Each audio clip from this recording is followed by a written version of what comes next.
அதாவது அரசியல் கட்சிகளை அனுமதிக்கவில்லை. ஆனால் ஒரு காவல்துறை எப்படி அடக்குமுறையை செயல்படுத்தும்னு நமக்கு தெரியும். யாரோ மேலிருந்து எடுத்துட்டாங்க அந்த படத்தை, காயடிக்கிறதும் கிடையாது. காளைகளில் இருக்கக்கூடிய வகைகளை சொல்கிறாரு. இங்கே அந்த வைல்டு அனிமல் தன்மை வந்துடும். அந்த துறக்க உலகத்துக்கு போகிறது எல்லாம் இருக்குது. தமிழ்நாட்டு அரசியலில் திராவிட இயக்கம் உருவாக்குறது ஒடுக்கப்பட்ட சமூகத்தினுடைய பார்வையில் அது குற்றச்சாட்டு. நான் ஒரு முறை கூட ஜல்லிக்கட்டை வந்து நான் சங்ககால தலைவனுக்கு என்னென்னு தெரியும், நமக்கு தெரியல. ஒன்று நெய்தல் சார்ந்தது, இன்னொன்று ஒரு சமகால அரசியல் ஆர்வத்தில் இருக்கிறவர்கள் பார்க்கலாம். ஒன்று இப்போ நீங்கள் தமிழ்தாய் 3வதுக்கு போனதுனால யாரும் ஒன்றும். அங்குசம் இதழினுடைய ஆண்டு சந்தா வெறும் 500 ரூபாய் தான். ஓராண்டு சந்தா 52 இதழ்களுக்கான சந்தா 500 மட்டும்தான். ஒவ்வொரு வியாழந்தோறும் உங்கள் இல்லம் தேடி அங்குசம் வார இதழ் வந்து சேரும். Our sponsors, National Import Aluminum Modular Kitchen. Make your kitchen your way. உங்கள் வீட்டிற்கே வந்து அளவுகள் எடுத்து சிறந்த முறையில் கிச்சன்களை வடிவமைத்து தருகிறது National Import Aluminum Modular Kitchen. அனைவருக்கும் வணக்கம்.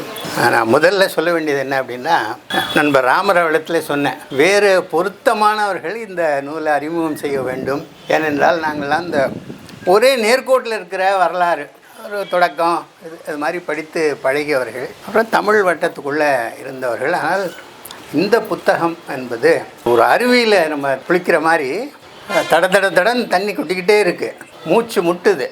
ஆனால் அந்த அருவி குளியல் அனுபவிக்கக்கூடிய ஒரு அந்த அதில் திளைக்கக்கூடிய ஒரு அனுபவம் இருக்குது. இங்கே ஒரு சாதாரணமாக ஒரு வரலாற்று நூல் என்றால் ஒரு நேர்கோட்டில் இருக்கும். ஒரு ஜல்லிக்கட்டு என்றால் இந்த ஜல்லிக்கட்டுடைய வரலாறு சிந்து வெளியில் தொடங்கி அப்படியே நம்ம சங்க இலக்கியத்தில் வந்து பிறகு ஒரு பின்னால் முல்லைப்பாட்டில் ஆயர்கள் சமூகத்தில் அது இருக்குது, அந்த ஏறு தழுவுதல் என்பது. ஆனால் இன்றைக்கி ஆயர் சமூகத்தில் இல்லை.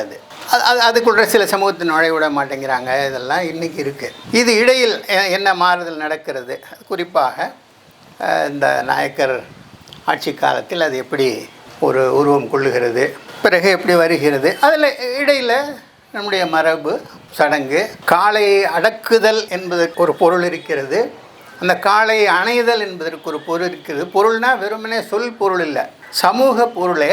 அந்த காளை அணைதல் என்பது நம்முடைய மரபில், குறிப்பாக ஆண் பெண் உறவில், திருமணம், திராவிட உறவு முறை, பரிசம், சீர், இதோடு சேர்ந்த ஒன்றாக இந்த அணைதல் என்பது இருக்கிறது. அது அடக்குவதில்லை, அது ஒரு பெரிய வீர விளையாட்டுலாம் இல்லை என்று சொல்லி இதனுடைய வரலாறு சொல்லிட்டு, பிறகு நம்ம அண்மையில் நடந்த ஜல்லிக்கட்டு ஒரு எழுச்சி என்பது அல்ல, அந்த அவருடைய நடை பற்றி நான் இடையிடையில் நான் சொல்லுகிறேன். இப்படி ஒரு நேர்கோட்டில் சொல்லிட்டா எனக்கு ஒன்றும் பெரிய என்ன மாதிரி ஆட்களுக்கு அது ஒன்றும் இல்லை. ஆனால் அந்த நேர்கோட்டில் சொல்லுகிற அதே வேளையில் உளவியல், பண்பாட்டு மானிடவியல், அப்புறம் ஒரு தமிழாசிரியருக்கு மகிழ்ச்சி தரக்கூடிய தொல்காப்பியத்தினுடைய இந்த முதல் கரு உரி, இது எப்படி அணுகுமுறையாக இருக்கிறது என்று சொல்வது, இதெல்லாம் எங்களுக்கு வந்து இந்த முறை நான் அதை எடுத்து என்னுடைய முகநூலில் போட்டேன்னா என்னான்னு தெரியல.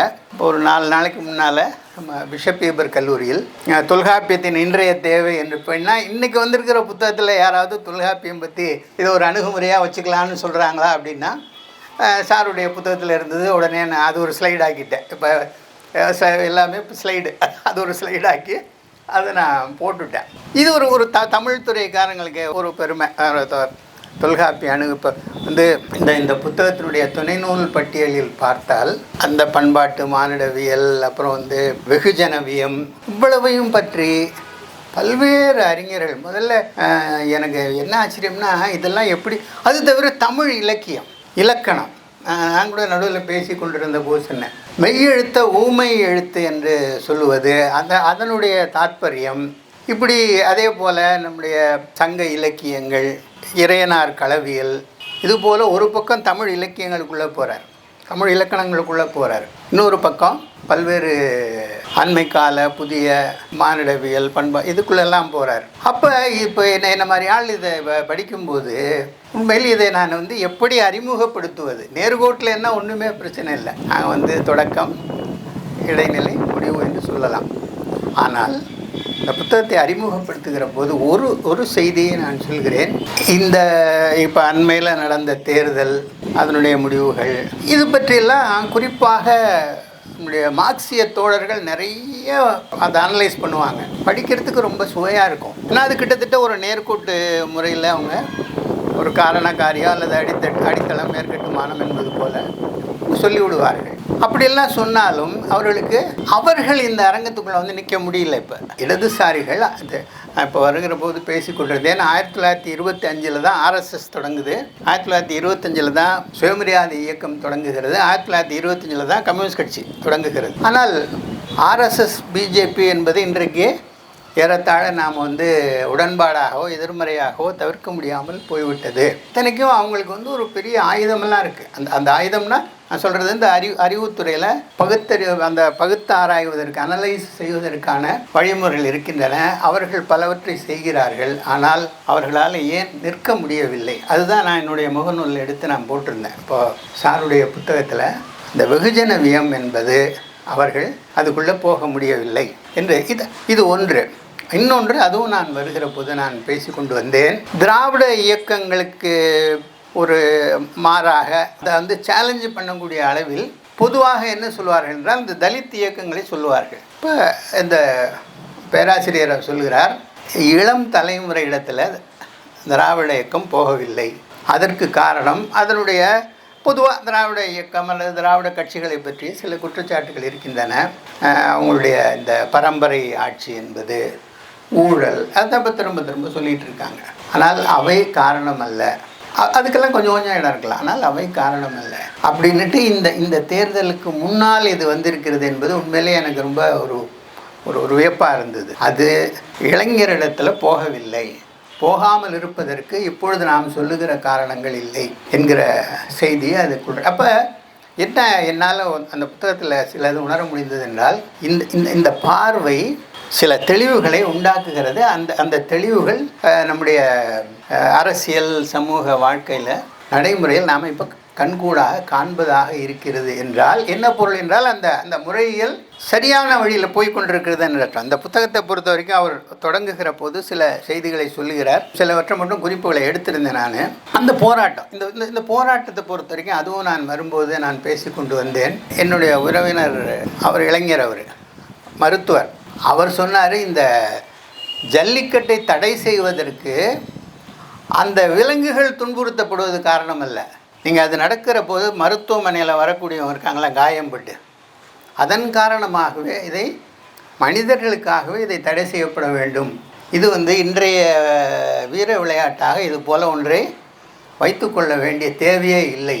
அவ்வளவு அவங்க கேஸ் தானே, டாக்டர்களுக்கு அதெல்லாம் கேஸ். ரொம்ப முட்டாள்தனமாக இருக்குது. இதை என்கிட்ட அவர் சொல்லுவார். ஏன்னா இந்த தமிழ் ஆசிரியர்களுக்கெல்லாம் ஏதாவது தமிழ் உணர்வு பொங்கி இந்த தமிழ் பண்பாட்டு இதெல்லாம் வந்துருங்கிறதுனால அவன் சின்ன பையன் ஆக்சுவலாக ஒப்பிடும் பொழுது அவன் இப்போ ஒரு 35லேருந்து 40க்கு இடையில வயசு உள்ளவன். எனக்கு இப்போ 65 வயசு ஆகுது. நான் அவன் சொல்லுவான், அதுக்காகவே இதை தடை செய்யணும், இது விலங்குகள் துன்புறுத்தப்படுவதற்காக அல்ல என்று. ஆகவே எனக்கு அது மேலே ஒன்றும். அப்புறம் நான் தஞ்சையில் இருந்தேனே தவிர எனக்கும் வேளாண்மைக்கும் தொடர்பு இல்லை. ஒரு வகையான கைத்தொழில் சார்ந்த ஒரு குடும்ப பின்னணி. அந்த கருங்கல் வாங்கி விற்கக்கூடிய ஒரு தொழிலை எங்கள் தாத்தா செய்தார். கொஞ்ச நாளைக்கு எங்கள் தந்தையார் அதில் இருந்தார். என்ன கிடையாதுன்னா எங்களுக்கு நிலம் கிடையாது, அப்போ வேளாண்மை கிடையாது. அப்போ சாதாரணமாக காளை, பசு, எருது இதெல்லாம் எங்களுக்கு நேரடியில். இன்னும் சொல்லப்போனால் நான் தஞ்சையில் இருந்தேனே தவிர மாட்டு வண்டியில் போகிறதுல எனக்கு ஒரு ஆசை இருக்குது. ஏன்னா அந்த மாட்டு வண்டி எனக்கு வித்தியாசமானது. தஞ்சையில் எங்கள் அத்தை வீட்டில் மாட்டு வண்டி வச்சுருந்தாங்க, போகிறது உண்டு. அதனால் நான் ஒரு சிறிய நகர்ப்புறத்தை சேர்ந்த ஒரு கைத்தொழில் சமூகத்தினுடைய பின்னில் இருந்ததுனால எனக்கு ஒன்றும் பெரிய இந்த ஜல்லிக்கட்டு பற்றிய ஒரு பண்பாட்டு உணர்ச்சி இல்லை. ஆனால் இன்னும் எனக்கு மட்டும் இல்லை, அந்த ஜல்லிக்கட்டு போடுறப்ப திருச்சி தான் எனக்கு தெரியும். தமிழ்நாடு முழுவதும் ஒரே மாதிரியாக அந்த ஜல்லிக்கட்டு கிளர்ச்சி என்பது நடந்தது. அதை சார் ரொம்ப அருமையாக அதை சொல்லுகிறார். அது எல்லாமே ஒரு சிலவற்றை கோட்பாட்டு பின்னணியில் விளக்குவதற்கு அவை வாய்ப்பாக, அந்த போராட்டம் வாய்ப்பாக இருந்தது என்பது எனக்கு இந்த புத்தகத்தை படிக்கிற போது வியப்பாக இருந்தது. அவர் வான் ஜென்னப் சொல்வதை போல் அந்த போராட்ட ஒழுங்கமைப்பில் தனிமையாக்கம், தலைகீழாக்கம், திரும்புதல் என எல்லாமே இருந்தன. இன்னும் ஒருபடி மேலே போய் திருவிழா முடிந்து திரும்புதல் நடைபெறும் கடைசி நாளில் நிகழ்ந்த காவல்துறையின் வெறியாட்டம் ஆய்வாளராக என்னை நடுங்க வைத்தது என்று எழுதுகிறார். இப்போ என்னென்னா ஒரு விழா, அந்த அந்த விழாவுக்கு அது மாதிரி தான் இருந்தது. இங்கே நாங்கள்லாம் நான்லாம் வேடிக்கை தான் பார்க்க போனேன். பெரிய அந்த தமிழ் பண்பாட்டை, ஜல்லிக்கட்டு தடையை நீக்கி தமிழ் பண்பாட்டை காப்பாற்றி விட வேண்டும் என்கிற ஆர்வமெல்லாம் எனக்கு இல்லை. ஆனால் நமக்கு பக்கத்தில் எனக்கு நடந்து போகிற தொலைவில் நமக்கு திருச்சியில் அந்த கோர்ட்டை ஒட்டிய நடக்குது இது. அப்போ இப்போ நமக்கு கொஞ்சம் எளிது அது. அப்புறம் அவ்வளோ பக்கத்தில் இருக்கக்கூடிய ஒரு கேளிக்கை, முழுக்க முழுக்க பல்வேறு கேளிக்கைகள், அதுக்குள்ளார அரசியல், இது எல்லாமே இருக்குது. அதாவது அரசியல் கட்சிகளை அனுமதிக்கவில்லை, ஆனால் அரசியலை அனுமதித்தார்கள். பலவிதமான அரசியல்கள் பேசப்பட்டன. அதை இந்த புத்தகத்தில் சொல்லுவது என்னன்னா, நீங்கள் தமிழ்நாட்டினுடைய எந்த பெரிய நகரத்திலும் ஒரே மாதிரி ஒழுங்கோடு ஒரே மாதிரியான மனப்பான்மையோடு அது நடந்தது. இப்போ என்ன மாதிரி எவ்வளோ பேர் அதை வேடிக்கை பார்க்க போனாங்கன்னு எனக்கு தெரியல. அதில் கூட ஒரு காவலர் ஒருத்தர் உணர்ச்சி வசப்பட்டு உடனே அந்த போராட்டத்தின் பகுதியில் போய் அப்புறம் அவரை ஒரு இடைநீக்கம்லாம் செஞ்சு வச்சாங்க. ஏன்னா நீங்கள் இந்த கும்பலில் போனதுக்கு பிறகு நீங்கள் நம்மளை இழந்துடக்கூடிய ஒரு வாய்ப்பு இருக்குது. உடனே நம்மளும் சேர்ந்து ஒரு முழக்கத்தை போட்டுறதுங்கிறது, அதுபோல் ஒரு காவலர் கூட அது நடந்தது. ஆனால் தமிழ்நாடு முழுவதும் ஏறத்தாழ சொல்லி வைத்தது போல இந்த ஒழுங்கில் நடந்திருக்கிறது. அந்த இயலை முடிக்கிற போது சரியாக இந்த தொடக்கத்துக்கு பிறகு அந்த இயலை அவர் முடித்திருக்கிறார்.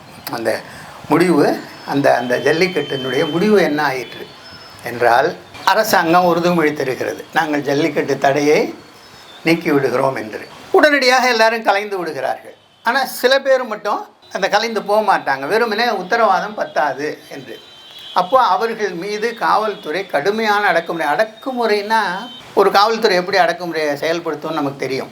இவர்களே என்ன செய்வாங்கன்னா, சில வன்முறை நிகழ்ச்சிகளை இவங்களே உருவாக்குவாங்க. நீங்கள் அது ஒரு சென்னையில் யாரோ மேலிருந்து எடுத்துட்டாங்க அந்த படத்தை, ஆட்டோவை இவங்களே கொளுத்தி விடுறது, அதை ஒரு கலவரமாக மாற்றுறது. அப்போ இவ்வளோ பெரிய ஒரு ஆதரவு, என்ன சொல்கிறது, வெகுஜனம் இருந்தது இல்லை. நான் அந்த கும்பல்ங்கிற வார்த்தையை சொல்ல விரும்பலை. ஒரு ஆதரவு வெகுஜனம் இருந்தது தமிழகம் முழுவதும். தை எழுச்சி, அந்த நல்லா அந்த நடை பற்றியெல்லாம் நான் தனித்தனியாக சொல்லணும், அதுக்கு இப்போ நமக்கு நேரம் குறைவு. அதை ரொம்ப அருமையான நடையில் அதை படிப்பதற்கு நீங்கள் ஒரு சுவையான ஒரு வாசக அனுபவத்தோடு இதை படிக்கலாம். பொதுவாக ஆராய்ச்சி நூல்கள் என்றால் கொஞ்சம் நம்ம எட்ட போயிடுவோம். இப்போ நாங்கள் எல்லாமே ஆராய்ச்சியெல்லாம் பண்ணிட்டோம்னா, ஒரு தடவை பண்ணிட்டோம்னா அதை தூக்கி போட்டுருவோம். எங்களுக்கு வசதி இருந்ததுன்னா வேணால் அதை புத்தகமாக அச்சடித்து மேலும் ஏதாவது வாய்ப்பு இருந்ததுன்னா அதை நூலக ஆணை இதுக்குள்ளே தள்ளி விடுவோமே தவிர, ரெண்டாவது தடவை நாங்களே அதை படிக்க மாட்டோம். ஏன்னா அப்படி தான். அதுவும் நான்லாம் 80, யாரும் இந்த ஆய்வாளர் இருந்தால் தப்பாக நினச்சிக்காதீங்க, நான்லாம் 80களில் ஆய்வாளர் போகும்பொழுது அந்த ஆய்வு நடையினுடைய முதல் வலியுறுத்தப்பட்ட முதல் அம்சம் என்னன்னா, அது வரட்டுத்தனமாக இருக்க வேண்டும் என்பது தான். ஏன்னா வரட்டுத்தனம் இல்லாமல் கொஞ்சம் அதில் சுவை வந்துவிட்டால் நீங்கள் ஆய்வாளர் இல்லைன்னு ஆகிடும். ஆய்வு நடை என்றால் ஏதாவது நமக்கு நம்மளை மீறி ஏதாவது ஒரு இடத்துல நயமாக வந்துட்டால் கூட நம்ம என்ன செஞ்சிடணும், அந்த நயத்தை நீங்கள் எடுத்துடணும். ஏன்னா அது ஆராய்ச்சிக்கு அழகில்லை என்று சொல்லுகிற காலத்தில் நல்லா ஆராய்ச்சி செய்தேன். இந்த நூல் அப்படி இல்லை. இந்த நூல் நீங்கள் கிட்டத்தட்ட அந்த 300 பக்கமும் இப்போ இல்லைன்னு நான் படிச்சிருக்க மாட்டேன். இப்போ அவர் நான் திருவாரூர் போகிற போது தான் அந்த புத்தகத்தை பார்த்தேன். உண்மையில் திருவாரூருக்கு வரல. பிறகு நண்பர் ராமர் அவர்கள் அதை அனுப்பி வைத்தார்கள். அப்புறம் பொதுவாக புத்தகம் படிக்கிற ஒரு முறை இருக்குது. நீங்கள் தொடக்கத்துலேருந்து கடைசி வரைக்கும் ஏதாவது நெருக்கடி, இப்போ இந்த மாதிரி நெருக்கடி இல்லைன்னா நீங்கள் தொடக்கத்துலேருந்து கடைசி வரைக்கும் படிக்க மாட்டீங்க. அப்போ நாம் அப்படி ரேண்டம். ஆனால் அந்த ரேண்டம் படிக்கும்பொழுது சில சமயங்கள் இந்த புத்தகம் இல்லை நீ முழுசாக படிச்சிரு, ஏன்னா நீ ஒன்றும் இது பண்ண வேண்டாம், அது அந்த மாதிரியான ஒரு புத்தகம். நான் முதலில் படிக்கிற போது என்ன செய்யலைன்னா பென்சில் வச்சுக்கல. இப்போ நான் பென்சில் வைத்து நான் அந்த புத்தகத்தை படித்தேன். இந்த புத்தகம் ஜல்லிக்கட்டினுடைய நேர்கோட்டு வரலாறு மட்டுமல்ல, பல தகவல்களை அது தருகிறது. அந்த ஜல்லிக்கட்டை விட விறுவிறுப்பானது என்ன என்றால், அந்த ஜல்லிக்கட்டு காளையை வளர்ப்பது. உண்மையிலே அந்த இதெல்லாம் எனக்கு தெரியாது. நான் என்ன நினச்சா, ஏதோ ஒரு காளை மாடை, அந்த காளை மாடை இவங்க ஜல்லிக்கட்டுக்காக தனியாக வச்சு வளர்த்துருப்பாங்கன்னுட்டு. பிறகு இந்த புத்தகத்தை படிக்கிற போது தான் அதுக்கான பின்னணி என்ன, அதுக்கான ஒரு சமூக உளவியல் பின்னணி என்ன என்றால், முதல்ல அதெல்லாம் வந்து ஒரு வைல்டு அனிமல், ஒரு ஒரு ஒரு ஒரு காட்டு விலங்காகத்தான் எல்லா விலங்குகளுமே இருந்திருக்கும். எல்லாம் காட்டு விலங்குகள். பிறகு நாம் அதை என்ன செய்கிறோம், வீட்டு விலங்காக அதை நம்ம பழக்குகிறோம். தொழிலுக்கோ அல்லது ஒரு பெட்டுங்கிற மாதிரியோ இது மாதிரியெல்லாம் நாம் வந்து அந்த அந்த இயற்கையாக இருக்கக்கூடிய அந்த வைல்டு அனிமலை நம்ம டொமஸ்டிகேட் பண்ணி நம்ம வந்து பண்ணுறோம். அதில் இந்த ஜல்லிக்கட்டு காளையின் பற்றிய ஒரு மனப்பான்மை என்ன என்றால், அதில் ஒரு குற்ற உணர்ச்சி இருக்குது. ஆனால் அது ரொம்ப கொடூரமாக இருக்குது. நான் இதை படிக்கும்போது உண்மையிலே நான் அதிர்ந்து போனேன். ஜல்லிக்கட்டு காளைக்கு காய் அடிப்பதும் கிடையாது. காய் அடிச்சுட்டா அதுக்கு வந்து அந்த உணர்வு இல்லாமல் போயிடும். காய் அடிக்கிறதும் கிடையாது. அது மற்ற பசுவோடு அதை சேரவும் விடுவதில்லை. இது உண்மையில் இதற்காகவே ஜல்லிக்கட்டை தடை செய்யலாம் போல தோணுது எனக்கு. ஆமாம், வீட்டாக்காரங்கள்ட்ட இதை சொன்னால் அவங்களுக்கு பாவம் இந்த உள் விவகாரம் உண்மையிலே அவங்களுக்கு தெரியல. இந்த உள் விவகாரம் அவர்களுக்கு தெரிந்திருந்தால் இதை முதல் காரணமாக அவர்கள் ஆக்கியிருப்பார்கள். ஒரு விலங்கை நீங்கள் ஒன்று அது காயடிச்சாவது விடுங்க, இல்லைன்னா ஒரு பசுவோடையாவது சேர விடுங்க. அது ரெண்டும் இல்லாமல் இது நான் எனக்கு முதல் இந்த புத்தகத்தை படித்த போது தான் எனக்கு அப்புறம் அந்த காளைகளில் இருக்கக்கூடிய வகைகளை சொல்கிறாரு. பூச்சுக்காளை, கோயில் காளை, இதெல்லாம் என்ன. அப்புறம் ஒரு இந்த மலை மாடு என்று ஒன்று இருக்கிறது. அது பற்றிய இவர் வந்து ஒரு கள ஆய்வு நிகழ்த்தி இருக்கிறார். நாட்டுப்புறவியல் அல்லது நாட்டார் வழக்காற்றியல் அல்லது மானிடவியல் அந்த அறிஞர்கள் கள ஆய்வு செய்வார்கள். அப்படி அந்த பழனியப்பணத்தில் போகிற போது அந்த கள ஆய்வு ரொம்ப சுவையாக இருக்குது. இந்த காட்டு மாடுகள் எப்படி அவை போகின்றன வருகின்றன என்பதெல்லாம். சில சமயங்களில் இந்த நம்ம வளர்ப்பு விலங்குகளே நீங்கள் நம்ம கொஞ்சம் இப்போ காட்டில் நம்ம இது இல்லாமல் விட்டுட்டோம்னா அதுக்கு வந்து ஒரு விதமான அந்த வனவிலங்கு அந்த வைல்டு அனிமல் தன்மை வந்துடும். இதெல்லாம் இதுக்குள்ளே இருக்குது. அப்போ இது வெறுமனே ஜல்லிக்கட்டினுடைய தோற்றம், வரலாறு, அந்த போராட்டம் என்பதெல்லாம் இல்லாமல் அதற்குள்ளே இருக்கக்கூடிய மனப்பான்மை, அதில் இருக்கக்கூடிய ஒரு விழா அது. அப்புறம் இந்த தொடக்கத்தில் அவர் ஒரு நல்ல அறிமுகத்தை கொடுத்து விடுகிறார். இந்த புத்தகம் வெகுஜன கிளர்ச்சிகளின் சூத்திரத்தை கண்டுபிடிக்கிறதா என்று கேட்டால் இல்லை என்றே பதில் சொல்வேன். அப்படி சொல்லுவது ஒருவேளை எனக்கு அந்த அவையடக்க மரபில் வருதா என்னன்னு எனக்கு தெரியல. ஆனால் அந்த சூத்திரத்தை கண்டுபிடிப்பதற்கான வாயில்கள் இதற்குள்ளே இருக்கின்றன என்று எனக்கு அந்த முழு புத்தகத்தை படிக்கிற போது இந்த வெகுஜன கிளர்ச்சிகளினுடைய சூத்திரத்தை ஒருவேளை அவருடைய அந்த அடக்கத்தில் அதை சொல்லவில்லையே தவிர அதற்கான வாய்ப்புகள் இருக்கின்றன என்பதை இந்த புத்தகம் அருமையாக காட்டுகிறது. அமைப்பியல் மானிடவியல் ஆய்வுகளில் இதுபோல் ஒரு பண்பாட்டு செயல்பாடுகளுக்கான சூத்திரத்தை கண்டுபிடிப்பது ஒரு சாகசமாகவே செய்யப்பட்டிருக்கிறது. இந்த நூல்லேயே அந்த சாகசம் செய்யப்பட்டிருக்கிறது. ஆனால் நான் செய்யலைன்னு அவர் சொல்கிறார். இதில் செய்யப்பட்டிருக்கு, ஏன்னா நான் வாசகனாக அது வந்து செய்யப்பட்டிருக்கிறது. தேவதை கதைகளை ஆய்வு செய்த விளாதிமிர் யாரெல்லாம் அதை வந்து சூத்திரமாக மாற்றுகிறார்கள் என்பதை பற்றியெல்லாம் அப்படி சொல்லுகிற போது அதுக்கு பிறகு இந்த புத்தகத்தினுடைய ஒரு தமிழ் ஆசிரியராக இந்த புத்தகத்தில் இருக்கக்கூடிய இன்னொரு முக்கியமான செய்தி, பல சொற்கள். இந்த சொற்களை எனக்கு தெரிந்த இந்த சொற்களை பற்றி வினோதமாக செய்கிறவர்கள் யாருன்னு சொன்னால் இந்த உலக தாய்மொழி தமிழ்னு சொல்கிறாங்களே, அவங்க தான் என்ன பண்ணுவாங்கன்னா எதுவாக இருந்தாலும் அதுக்கு என்னென்னமோ ஒரு ரூட்லாம் காட்டி அதை கொண்டு வந்து இது தமிழ் தான் சொல்லுவாங்க. எந்த வார்த்தை வேணாலும் அவங்கள ஒருவேளை ஒரு சீன மொழியில் உள்ள ஒரு சொல்ல சொன்னீங்கன்னா கூட அதுக்கு என்ன கண்டுபிடிச்சிருவாங்க, ஒரு தமிழ் மூலம் கண்டுபிடித்துருவார்கள். அது எனக்கு ஒரு பொழுதுபோக்காகவும் மகிழ்ச்சியாகவும் இருக்கும். அது மற்றபடி அதை ரொம்ப எங்கள் தந்தையாரே ஒரு தமிழ் புலவர், அவர் பல இந்த மாதிரியெல்லாம் செய்வார். அவருக்கும் எனக்கும் இதில் கொஞ்சம் இதெல்லாம் கூட உண்டு. தந்தைங்கிற உரிமையில் நான் அவர்கிட்ட கிண்டலாக பேசிடுவேன். அது மாதிரி சொல்ல ஆராய்ச்சிக்கலாம். ஆனால் சாருடைய புத்தகத்தில் சூழ்ச்சியே அதே மாதிரி தான். நீங்கள் இந்த தலைப்பில் வருகிற சூழ்ச்சி, அப்புறம் சூழ்ச்சி என்கிற சொல்லுக்கு நம்முடைய பழந்தமிழில் பொருள் ஆராய்ச்சி என்பது தான். ஆலோசனை, ஆராய்ச்சி, இந்த பொருள் தான். அது பின்னால் சூழ்ச்சி என்றால் சதி என்கிற பொருள் நமக்கு வந்துச்சு. ஒரு தவறான உள்நோக்கத்தோடு சதி செய்வது என்று வந்து விட்டது. அதுபோல் கூட்டம் என்கிற சொல், அந்த சொல்லினுடைய பல பரிமாணங்களை அவர் இந்த நூலில் அவர் எடுத்து சொல்லுகிறார். அதே போல் மாக்கள், ஒக்கல், இரும்பேர் ஒக்கல்னு போடுவான். இந்த கூத்தரும் பாணரும் பொருணரும் விரலியும் போகிற போது அவர்களுடைய அந்த சுற்றம் இருக்குது பாருங்க, அவங்க தனியாக போக மாட்டாங்க, புலவர் தனியாக போவார். இதை வந்து அருமையாக இப்போ என்னென்னா இதுக்கு முன்னால் நீங்கள் தமிழ் ஆராய்ச்சி வரலாற்றில் தமிழ் பெருமை, தமிழ் புலவர் பெருமை, தமிழ் மன்னர் பெருமை, தமிழ் வீரத்தினுடைய பெருமை இதெல்லாம் சொல்லப்பட்டது. முதல்ல அதில் ஒரு பெரிய ஒரு விலகலை உண்டாக்கியவர்கள் மார்க்சிய ஆய்வாளர்கள்.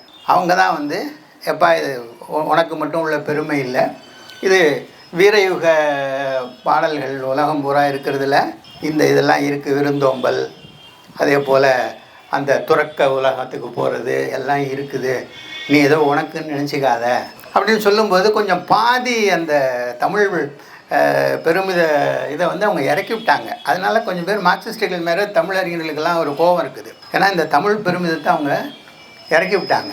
ஈவன் நம்ம பேராசிரியர் சிவசுப்பிரமணியன் சாரே வந்து சங்ககாலம் பொற்காலம் என்பதை பற்றி அவர் வந்து விமர்சித்து எழுதினார். அதனால் இந்த புத்தகம் இன்னும் ஆழமான சங்க இலக்கியத்திற்குள்ளே போகிறது. ஏன்னா சரியோ தப்போ நம்ம கிடைத்திருக்கிற ஒரு பழைய இலக்கியம் அது பல புதிர்களை கொண்டிருக்கிறது. நம்ம உரையாசிரியர் மரபு, நம்ம தமிழாசிரியர் மரபில் பார்க்கிறோம். அப்படி பார்க்கிற போது இந்த ஒக்கல் என்கிற சொல், அதே போல் புலவருக்கும் பாணர் மரபுக்குமான ஒரு என்ன வேறுபாடு. புலவர் தனியாக போவார், ஆனால் பாணர் விரலியர் கூத்தர் தனியாக போக மாட்டாங்க. அவங்க இரும்பர் ஒக்களோடு தான் போவாங்க. அதில் இன்னும் ஒரு செய்தியை நான் வந்து ஒரு வேளை கூடுதலாக சேர்க்கலாம் என்று நான் கருதுகிறேன். பாரியை பற்றி வருகிறது. பாரி என்பது உண்மையிலே ஒரு மலை நிலத்தினுடைய 300 ஊர்கள் பரிசாக தருகிறான் என்பதெல்லாம் வருகிறது. ஆனால் சார் சொல்லுகிறார், அது வெறுமனே ஆளை குறிப்பதல்ல, அது ஒரு கருத்தினுடைய ஒரு உருவகம். அது இதெல்லாம் வந்து ஒரு புதிய ஏன் பரிசீலிக்க வேண்டியது என்றால் மற்றதெல்லாம் சரியாக இருக்குது. இப்போ இது பற்றி எனக்கு வந்து கொஞ்சம் ஒரு ஒவ்வாமை இருக்குது. ஆனால் இந்த ஒவ்வாமையினால் முழுசாக ஒத்துக்க முடியல. ஏன்னா ஒத்துக்கக்கூடிய பல விஷயங்கள் அதுக்குள்ளே இருக்குது. அப்போ இது மட்டும் எப்படி போகும்? அப்போ இதையும் நம்ம பரிசீலிக்கணும் போல இருக்குது என்று தோன்றுகிறது. அப்படி பாரி மகளிர், அந்த பாரிக்கும் பாரி மகளிருக்குமான உறவு பற்றி சார் சொல்கிறது வந்து ஒரு வேளை மரபான தமிழாசிரியர்களுக்கு ரொம்ப ஒரு பெரிய பண்பாட்டு அதிர்ச்சியை, கோபத்தை உண்டாக்கலாம். ஆனால் ஒரு ஆய்வாளனுக்கு வந்து இந்த ஒரு பரிசீலிக்கிறதுக்கான சுதந்திரமும், அந்த ஆய்வை படிக்கிற வாசகனுக்கு அது பற்றிய ஒரு திறந்த மனப்பான்மையும் வேணும். நான் என்ன சொல்கிறேங்கிறது நீங்கள் புத்தகத்தில் படிங்க, நீங்கள் புத்தகத்துக்குள்ளே போங்க. அது எப்படி புதிய உலகத்தை. இதில் ஒரு செய்தியை நான் சொல்ல விரும்புகிறேன். கபிலர் வந்து பாரி மகளிரை அழைத்து கொண்டு செல்லுகிற போது அந்தணன் புலவன் கொண்டு வந்தான நேம்பார் அவர். அந்த இடத்த கொஞ்சம் சார் மாதிரி இருக்கிறவங்க பார்த்தா இன்னும் கொஞ்சம் தெளிவுபடுத்தலாம். ஒரு நீங்கள் இந்த தமிழ் வரலாற்றில் பார்த்தால் முதல்ல பாணர்கள், அப்புறம் புலவர்கள், அப்புறம் அந்தணர்கள் வராங்க. எனக்கு வந்து 2 குவாலிஃபிகேஷன் இருக்குதுன்னு சொல்கிறாரோ என்று எனக்கு தோன்றுகிறது. அந்தணன் புலவன் கொண்டு வந்தன், அந்த பாரி மகளிரை வந்து அவங்களுக்கு மனம் முடிப்பதற்காக போகிற போது அந்தணன் புலவன் எனக்கு வந்து 2 இருக்குது. ஒன்று நான் அந்தணன், இன்னொன்று நான் புலவன். அதுக்கு முன்னாடி பாணன், இந்த பாணனுடைய இடத்த தான் புலவர்கள் பிடிக்கிறாங்க. அந்த பாணர்களுடைய வாய்ப்பாடை தான் இவங்க என்ன பண்ணுறாங்க, பிடிச்சிக்கிறாங்க. அப்புறம் அந்தணர்கள் வருகிறார்கள். எனக்கு நான் 2 குவாலிஃபிகேஷன் இருக்குன்னு சொல்கிறாரோ என்று எனக்கு தோன்றுகிறது. அது வந்து நாம் பார்க்க வேண்டும். அது ஐயா அவர்கள் சொல்லுகிறார்கள். அதே போல் பொதுவாக வெகுஜன இவையம் பற்றிய ஒரு எதிர்மறையான பார்வை இருக்கிறது. ஆனால் அப்படி பார்க்க முடியாது என்பதற்கான அப்புறம் பல கோட்பாடுகள். நீங்கள் நான் தனித்தனியாக சொல்ல விரும்பலை. இந்த துணை நூல் பட்டியலை நீங்கள் பார்த்தால் ஒரே வெகுஜன வியத்திலேயே பல்வேறு விதமான பார்வைகள் எப்படி இருக்கின்றன என்பதை வைத்துக்கொண்டு இந்த புத்தகத்தை அவர்கள் அணுகுகிறார்கள். அப்புறம் நான் சொன்னேன், நம்ம உள்ளூர் அரசியலை பற்றி அவர் சொல்லுகிற போது தமிழ்நாட்டு அரசியலுக்கு திராவிட இயக்கத்தின் கொடை என்று ஒன்று சொல்லுகிறேன். நான் அங்கேயும் இங்கேயுமா தாவி இதை நான் உங்களுக்கு சொல்கிறேன். ஏன்னா நான் இதை ஒழுங்குபடுத்திக்கலை. நான் அதை ஒரு இடம் ரொம்ப அருமையாக சொல்கிறார். ஜனநாயகத்தின் விழுமியங்களை பேச்சாகவும் பாரம்பரிய சாதிய நடைமுறைகளை செயலாகவும் கொள்ளும் ஒரு வெற்றிகரமான மாதிரியை தமிழ்நாட்டு அரசியலில் திராவிட இயக்கம் உருவாக்குறது. ரொம்ப எளிமையாக புரிந்து கொள்வதற்கான ஒரு தொடரையும் அவரே கொடுத்து விடுகிறார். என்னென்னா, கடவுள் மறுப்பை கொள்கையாகவும் ஒருவனே தேவன் என்பதை நடைமுறை யதார்த்தமாகவும் கொண்டிருக்க முடியும் என்பதை நிரூபித்து அமைப்பது. பெரியார் வந்து கடவுள் இல்லை, ஆனால் அண்ணா வரும்போது ஒன்றே குலம் ஒருவனே தேவன். அப்போ அதே மாதிரி தான் ஜாதி இல்லை. திராவிட இயக்கத்தின் கொள்கையின்படி ஜாதி இல்லை. ஆனால் யதார்த்தத்தில் ஜாதியோடு அது எப்படி சமரசம் செய்து கொள்கிறது. அதை எதிர்மறையாக பார்க்கல. நான் அந்த பார்ப்பதை பற்றி எனக்கு தடை இல்லை. ஆனால் அது வெற்றிகரமான ஒரு சூத்திரமாக நடைமுறையில் இருக்கிறது. அப்போது இந்த மாதிரி சமூகத்தில், ஒரு இந்தியா போல, தமிழ்நாடு போல ஒரு சமூகத்தில் இந்த முரணை அவர்கள் எப்படி பேலன்ஸ் பண்ணிக்கிட்டு இங்கே அரசியல், இது வந்து ஒரு இந்த சமூகத்தின் ஜனநாயகத்தினுடைய போக்கு என்பதை அவர் சொல்லுகிற இடம். உண்மையிலேயே இதெல்லாம் எனக்கு வந்து ஒரு வெளிச்சம். இது எனக்கு ஒரு வெளிச்சம். ஏன்னா இப்போ வந்து திராவிட இயக்கத்தின் மீது அது குற்றச்சாட்டாகவும் சொல்லலாம், அல்லது அவர்களுக்கான சலுகையாகவும் நாம் அது கொடுக்கலாம். ஒரு ஜாதிய பிரச்சனையில் ஒரு திராவிட கட்சி எப்படி நடந்து கொள்கிறது என்றால் ஒடுக்கப்பட்ட சமூகத்தினுடைய பார்வையில் அது குற்றச்சாட்டு, ஆனால் இன்னொரு சமூகத்தின் பார்வையில் அது ஒரு சலுகை. இப்படி தான் இந்த யதார்த்தம் இருக்குது. நீங்கள் அது சரியா தப்பா என்பது அல்ல பிரச்சனை. சரியா தப்பானா நீங்கள் நேரடியாக அரசியல் கட்சிக்கு நம்ம போயிடணும். அப்படி அல்ல. அதை இந்த இடத்துல சொல்லுகிற அதனுடைய தொடர்ச்சியில் தான் ஜல்லிக்கட்டு கிளர்ச்சியில் ஏற்கனவே அங்கீகரிக்கப்பட்டவை தவிர்க்கப்பட்டவை அங்கீகரிக்கப்பட்டன. இன்னும் கூடுதலான பரிமாணம் ஒன்றை அந்த கிளர்ச்சிக்கு வழங்குகிறது. அது எல்லா நிறுவனமயமாதலுக்கும் எதிரான ஒரு நிலைப்பாடு. ஆனால் நிரந்தர நிலைப்பாடு இல்லை அது. நீங்கள் அதுதான் வெகுஜனவியம். எல்லா நிறுவனமயமாதலுக்கு எதிராக இருக்க தவிர அது என்ன செய்யலை, தொடரலை. ஏன்னா கூடி கலைஞ்சிடுறாங்க. கலைந்ததுக்கு பிறகு இவர்களுடைய கூட்டத்தின் ஒரு பகுதி மேலே நிறுத்தப்படுகிற வன்முறைக்கு அவங்க எந்த விதமான எதிர்வினையும் ஆற்றவில்லை என்பது அந்த இயலுடைய முடிவு. இயல் ஒன்று தனித்தனி கட்டுரை, அது ஒரு நூலாக தூக்கப்பட்டிருக்கிறது.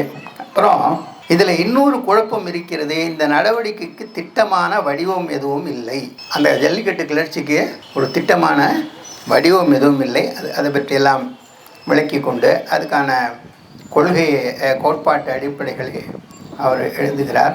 இந்த கருத்தியல் பிரச்சனையை டொனால்ட் மேக்ரே எழுதிய வெகுஜன இயம் என்ற கருத்தியல் என்ற கட்டுரை வேறு விதமாக அணுக முயற்சி செய்கிறது. வெகுஜன இயம் குறித்த உரையாடலில் கருத்தியலுக்கு ஏதும் வாய்ப்பு இருக்க முடியுமா என்ற சந்தேகத்தோடு தன் கட்டுரை ஆரம்பிக்கிறார். ஆனால் வெகுஜன இயம் குறித்து விளங்கிக் கொள்வதற்கு அதனை ஒரு கருத்தியலாக ஏற்றுக்கொள்வது முக்கியம் என்கிற சமாதானத்தையும் கூடவே இதுதான் அதையும் அவர் சொல்லிவிடுகிறார் என்கிற அந்த அதுக்கான கோட்பாட்டு அடிப்படை சொல்லுகிறார்கள். அப்புறம் அந்த இயலை வந்து அவர் எப்படி முடிக்கிறார்னா ரொம்ப முக்கியம். இந்த போராட்டத்தில் அறிவுபூர்வமான செயல் என்று எதையும் நம்பால் சொல்ல முடியவில்லை. உணர்ச்சிகளின் கொந்தளிப்பையே நாம் மீண்டும் மீண்டும் எதிர்கொள்கிறோம். அது முழுமையான கற்பனாவாதம் என்பதில் சந்தேகமில்லை. ஏன்னா பல பேருக்கு இப்போ நான் சொல்லி கொண்டு வந்தேன், நான் ஒரு முறை கூட ஜல்லிக்கட்டை வந்து நான் நேராக பார்த்ததே கிடையாது. எங்கேயாவது நான் பார்த்துருக்கேன், அந்த பார்த்தது மாதிரி ஒரு உணர்வு எனக்கு இருக்குதுன்னா சீசு செல்லப்பாவுக்கு தான் அந்த கிரெடிட் போகும். ஆமாம், சீசு செல்லப்பா ஒருத்தன் படித்தான்னா கிட்டத்தட்ட நீங்கள் வந்து ஒரு ஜல்லிக்கட்டு களத்தில் நிற்கக்கூடிய அனுபவத்தை, ஆனால் அது ஏன் இந்த இதில் வரலேன்னு எனக்கு சாருக்கு திரும்ப இந்த விவாதத்தில் பேச வாய்ப்பு இருந்துக்குமானால், ஏன் பாவம் இந்த செல்லப்பாவை நாம் விட்டுவிட வேண்டும்? ஏனென்றால் அதுக்கு ஒரு பெரிய அதை ரொமான்டிசைஸ் பண்ணவர் செல்லப்பா. நீங்கள் ஜல்லிக்கட்டை ரொமான்டிசைஸ் பண்ணவர். நான் அதை பற்றி மாணவர்களுக்காக ஒரு நீளமான அந்த கல்வியாளர்களுக்கே வந்து சலிப்பூட்டக்கூடிய ஒரு கட்டுரை ஒன்று நான் எழுதி படித்தேன். அதில் ஒரு விஷயம் என்ன என்றால், அதில் வந்து அந்த செல்லாயி கட்டுன்னு அதுக்கு பேர். அந்த செல்லாயிங்கிற தெய்வத்தை தவிர அதில் பெண்களே கிடையாது. அப்புறம் ஜமீன்தார்லேருந்து அந்த பிச்சு இருக்காமங்க, அதனுடைய மையப்பத்திரம் எல்லாமே ஒரு குறிப்பிட்ட சமூகத்தை சேர்ந்தவங்க. ஜமீன்தாருடைய அந்தஸ்து வேறு, பிச்சினுடைய அந்தஸ்து வேறு. ஆனால் இந்த சமூக சார்ந்த அந்த உணர்வு இருக்குல்ல, அது வந்து அவர்களை இணைப்பதை செல்லப்பாவுக்கு வந்து இதெல்லாம் செல்லப்பா அதை ரொமான்டிசைஸ் பண்ணுறது மட்டும் இல்லை, தானே ரொமான்டிசைஸ் ஆகி தான் அதை எழுதுகிறார். அதை அவருடைய கருத்தியலே என்ன என்றால், நவீன சமூகம் கெட்டுப்போச்சு. அதுதான் இந்த இப்போ நம்ம ஜல்லிக்கட்டினுடைய உளவியல். நவீன சமூகம் கெட்டு போய்விட்டது. நான் அந்த கட்டுரையில் எழுதினேன். அதில் வந்து ஏதாவது நவீன பொருள் ஒன்று வருதுன்னு சொன்னால் கடைசியாக அந்த ஜமீன்தார் வந்து அந்த பிச்சுக்காலையை சுட்டுக்கொள்வதற்கான துப்பாக்கி ஒன்று தான் நவீனமானது, அதுவும் கொலைக்கருவி. மற்றது அதை படித்து பார்த்தா அந்த சமூகம் இப்படியே இருக்கலாமோங்கிற எண்ணம் வர மாதிரி தான் அவர் எழுதியிருப்பார். இப்படி இருந்தால் எவ்வளோ அருமையாக இருக்குங்க அவர் சமூகம். அதில் மேலே ஒரு ஆள் இருக்கான், கீழே ஒரு ஆள் இருக்கான். அதெல்லாம் ரொம்ப நுணுக்கமாக எழுதியிருப்பார். அது சாரி ஏன்னு அதுக்குள்ளே போகலைன்னு எனக்கு தெரியலை. அதை விட்டால் நான் நேரில் பார்த்தவன் இல்லை. நான் மட்டும் இல்லை, அந்த போராட்டத்தில் அல்லது அந்த எழுச்சியில், அந்த வெகுஜன எழுச்சியில் கலந்து கொண்ட மிக பல பேர் நகர்ப்புறத்தில் காலையில் அலுவலகத்துக்கு போயிட்டு வந்து மாலையில் ஓஞ்ச நேரத்துக்கு அங்கே வருவாங்க. நீங்கள் மாலையில் தான் அங்கே கூட்டம் இருந்தது. நம்முடைய நிர்வாக அமைப்பே அதற்கு என்ன செய்தது, விளக்கு வெளிச்சமெல்லாம் போட்டு எல்லாமும் ஒரு மக்கள் வந்து தங்களுடைய உணர்வுகளை, அது ஒரு வகையில் நல்லது தான். குஜராத்தில் உணர்வுகளை வெளிப்படுத்திட்டோம் அப்புறமா நம்ம அடக்கிக்கலான்னு சொன்னது மாதிரி இல்லாமல் இது வன்முறை பக்கம் போகாது மட்டுமல்ல, மிக ஒழுங்காக நடந்தது என்பதை சொல்கிறார். அதற்கு பிறகு நான் விரைவாக முடித்து விடுகிறேன். அப்படி போகிற போது இப்போ நீங்கள் பாரியை புரிந்து கொள்வதற்கு பழியர் சமூகத்தை நாம் புரிந்து கொள்ள வேண்டும்.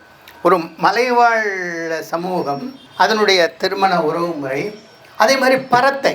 இப்போ எனக்கெல்லாம் தமிழ் காதலில் வந்து வாசுவா மாணிக்கனார் எழுதுவார், தமிழ் காதல் என்பது ஒரு உலகத்துக்கே காதலுக்கான ஒரு ஒப்பற்ற சூத்திரத்தை கொடுத்த அல்லது ஒப்பற்ற ஒரு கோட்பாட்டை கொடுத்ததுன்னு. ஆனால் என்ன ஒரே ஒரு நெருடல்னு சொன்னால் அவங்களுக்கு இந்த பரத்தை என்ன பண்ணுறதுன்னு தெரில. சங்ககால தலைவனுக்கு என்னென்னு தெரியும், நமக்கு தெரியல. இந்த பரத்தை என்ன பண்ணுறது, எப்படி அந்த பரத்தை வந்தா. நீங்கள் நகர்ப்புறத்தில் வரக்கூடிய அந்த நீங்கள் அந்த பரத்தை இல்லை, நகர்ப்புறத்தில் வருவது வேறு. இப்போ அதையும் மிக அருமையாக நான் இது வந்து எனக்கு ஒரு தமிழாசிரியர்னா பல வெளிச்சங்கள் அவர் சொல்லுகிறார். 2 சமூகம்தான், ஒன்று வேளாண்மை, இன்னொன்று வணிகம். ஒன்று நெய்தல் சார்ந்தது, இன்னொன்று மருதம் சார்ந்தது. இந்த குறிஞ்சி, முல்லை, பாலை எல்லாம் இதுக்கு இடையில் ஊடாடுறது தான். அதுவும் பாலை கூட குறிஞ்சியும் முல்லையும் முறைமேல் தெரிந்தது என்கிற ஒன்று இருக்கிறது. அப்போ வேளாண் சமூகம், அதே போல் வணிக சமூகம், இது 2. இதுக்கு இடையில் குறிஞ்சி சமூகத்தினுடைய ஒரு இந்த பழியரை தான் நமக்கு தற்கால இதில் வருகிறது. அதே போல் காட்டு நாயக்கரை பற்றி அவங்க எப்படி வேளாண்மையோடு சம்மந்தப்பட்டிருக்கிறார்கள், அவர்கள் இயற்கையை எப்படி பார்க்கிறார்கள், மற்றவர்கள் அதை அங்கேயே வந்து மலை வாழ்க்கையில் மழை வந்து மலை தங்களுடைய வாழ்வின் ஒரு பகுதி என்று நினைக்கிறவர்கள் எப்படி எடுத்துக்கொள்கிறார்கள் என்பதெல்லாம் இந்த நூலில் அவர் ரொம்ப பேசுகிறார். அதற்கான கோட்பாடு, அதற்கான தெளிவு. நான் நடை நயத்துக்கெல்லாம் சில பகுதியை வைத்திருக்கிறேன். நான் மணி இப்போது 7 ஆகிவிட்டது என்றால் இந்த உங்கள் கலந்துரையாடல் என்பது இருக்கிறது. ஆனால் ஒரு செய்தியை சொல்லுகிறேன். இது ஜல்லிக்கட்டு கருத்தியல் எழுச்சியை மட்டும் சொல்லுகிற நூல் இல்லை. பொருளாக வைத்து கொண்டு அந்த இலக்கண தொடரில் நாம் சொல்கிறோன்னா இந்த இடைப்பிற வரலாக பலவற்றை சொல்லி பிறகு அதை நோக்கி நாம் இப்போ நிறைய ஒரு சாதாரணமாக சொல்கிறதுனா நம்மளுடைய புது அறிவுக்கும் ஒற்றை அது உண்மையிலே இந்த பரத்தை எப்படி உருவானாங்கிறத பற்றி நான் இந்த புத்தகத்தை படிக்கலைன்னா இப்படி ஒரு வாய்ப்பு இருக்கிறது என்பதை என்னால் தெரிஞ்சுக்கவே முடியாது. இப்போ நகர்ப்புறத்தில் இருக்கிறது தனி கதை அது. ஆனால் ஒரு வேளாண் சமூகத்துக்குள்ள வந்து பரத்தை எப்படி வருகிறாள். அது மட்டுமல்ல, அவள் இந்த மருத நிலத்து சமூகத்தினுடைய மதிப்பீடுகள் இருக்குல்ல, அதை கிண்டல் பண்ணுறா. நீங்கள் அந்த கழனி மாத்து விளைந்து திம்பழம்னு ஒரு பாட்டு இருக்குது. அந்த தலைவன்கிட்ட அவள் சொல்கிறா, நீ வந்து உங்கள் வீட்டில் கையும் காலும் தூக்கத்துக்கும் ஆடி பாவை போல மேவனை செய்கிறாய் உன் புதல்வன் தாய்க்கு என்று அவள் என்ன செய்கிறா, கிண்டல் பண்ணுறா. இந்த மருத நிலத்தினுடைய உறவு முறையை அவள் கிண்டல், அவள் சுதந்திரமாக இருக்கா. அவள் குறிஞ்சி பகுதியை. இது உண்மையில் பெரிய ஒரு திறப்பை நமக்கு தருகிறது என்று தான் தோன்றுகிறது. ஏன்னா இது ஒரு நெருடலான கேள்வி. ஆனால் பின்னால் இப்போ இறையனார் களவியல் வரும்போது அது சுவையான வேலை அந்த உரையில் பண்ணிடுது. அது என்ன பண்ணுதுன்னா, பரத்தையை அந்த தலைவனுடைய பெற்றோரே ரெடி பண்ணி வச்சுருப்பாங்களாம். அது பயங்கரங்க. அது அதை படித்து பார்த்தீங்கன்னா தெரியும். பரத்தை என்ன செஞ்சுருவாங்க, பெற்றோரே ரெடி பண்ணி வச்சுருப்பாங்க. அவனுக்கு தெரியாது, இந்த தலைவனுக்கு தெரியவே தெரியாது. ஒரு கட்டத்தில் தெரியும். அவங்க ஒரு ஆடலும் பாடலும் இது பண்ணுவாங்க. அப்புறம் ஒரு நாளைக்கு ஒரு டைம் டேபிள் இருக்குது அவனுக்கு. அறத்தை செயல்படுத்துவதற்கு ஒரு நேரம். அப்புறம் பொருள்னால் வெறும் இது இல்லை, அவன் வந்து ஒரு மேல்தட்டு தலைவன் என்பதனால நிர்வாகம், நீதி இதெல்லாம் வந்து பொருளில் வந்துடும். அது பொருள். பகல் பொழுதை 3 கூறாக பிரித்து, ஒரு கூறு அறத்திற்கு, இன்னொரு கூறு பொருளுக்கு, இன்னொரு கூறு இன்பத்திற்கு. அவன் பாட்டுக்கு அப்பாவி, அவன் போயிட்டு இருப்பான். இவங்க ஆடல் பாடல் இருப்பாங்க. சரி பாவம் ஆடுறாங்களே பாடுறாங்களேன்னு போவோமே அப்படின்னு போவான். போனால் அவன் அங்கேயே தங்கிடுவான். அவங்க யாருன்னு சொன்னால் பெற்றோர்கள். இப்படி வந்து ஏன்னா அப்படி தான் அது சமாதானம். அவருக்கு வந்து அதனுடைய யதார்த்த பின்னணியை பற்றிய பின்னால் வந்த கலவியல் உரைக்காரருக்கு இல்லை. அப்போ ஆனால் இந்த பரத்தமைன்னு ஒன்று இருக்குது. அதை எப்படா நம்ம பண்பாட்டுக்குள்ள கொண்டு வர்றது, பேசாமல் அந்த தலைவனுடைய தாய் தந்தை தலையிலேயே போட்டுறது அப்படின்னு போட்டு அது ஒரு விதமாக இருக்கும். சாருடைய புத்தகத்தை படிக்கிற போது தான் அந்த மருத நிலத்தில் பரத்தமைக்கானது அது எப்படி முருகன் தொன்மத்தில் வருகிறது. வள்ளி என்பவள் ஒரு குறத்தியாகவும் தெய்வ யானை என்பவள் ஒரு மருதநிலத்தினுடைய தலைவியாகவும் வருகிற போது அந்த முரண்பாடு எப்படி முருகன் தொன்மத்துக்குள்ளே வருகிறது என்பதை பற்றியெல்லாம் இந்த நூல் சொல்லுகிறது. ஆகவே பல வாய்ப்புகளை தரக்கூடிய வெறும் ஜல்லிக்கட்டை பற்றி ஒரு அலசல் அல்ல இது. ஜல்லிக்கட்டு அந்த ஜல்லிக்கட்டுங்கிற அப்புறம் அந்த பண்பாட்டு உணர்வு ஏன் வருகிறது அதை நான் முன்னாடியே சொல்லிட்டேன். ஆதி விலங்கு, ஒரு காட்டு விலங்குக்கு நாம் செய்த ஒரு பாவத்துக்கு வச்சுங்களேன், ஒரு பாவத்துக்கு ஒரு பிராயச்சித்தமாக இவர்கள் அதனுடைய ஒரு தூய வடிவத்தை அவங்க கொண்டு வராங்கன்னு ஒரு மனப்பான்மை சொல்கிறார். ஆகவே இந்த நூல் ஒரு சமகால அரசியல் ஆர்வத்தில் இருக்கிறவர்கள் பார்க்கலாம். ஜல்லிக்கட்டு அது அவங்க செய்யலாம். கோட்பாடுகள் மீது ஆர்வமுள்ளவர்கள் அதை செய்யலாம். உங்களுக்கு இலக்கியம் பற்றி ஏன்னா உண்மையிலேயே ஊமை எழுத்துங்கிறது இருக்குது. நானும் இலக்கணத்துக்குள்ள இப்போ நம்ம பேராசிரியர் ராஜா இருக்கிறாரு, நாங்கள்லாம் இலக்கணம் அதெல்லாம் ஏதாவது படிச்சுக்கிட்டு இருப்போம் அதுக்குள்ள. ஏன்னா அதில் ஒரு இது ஒன்று இருக்குது. ரொம்ப அதிகம் பேர் நுழையாத ஒன்றில் நம்ம இருந்தோம்னா நம்ம ஸ்பெஷலிஸ்ட் ஆகிடலாம். அதனால ரெண்டாவது பயமுறுத்தலாம்.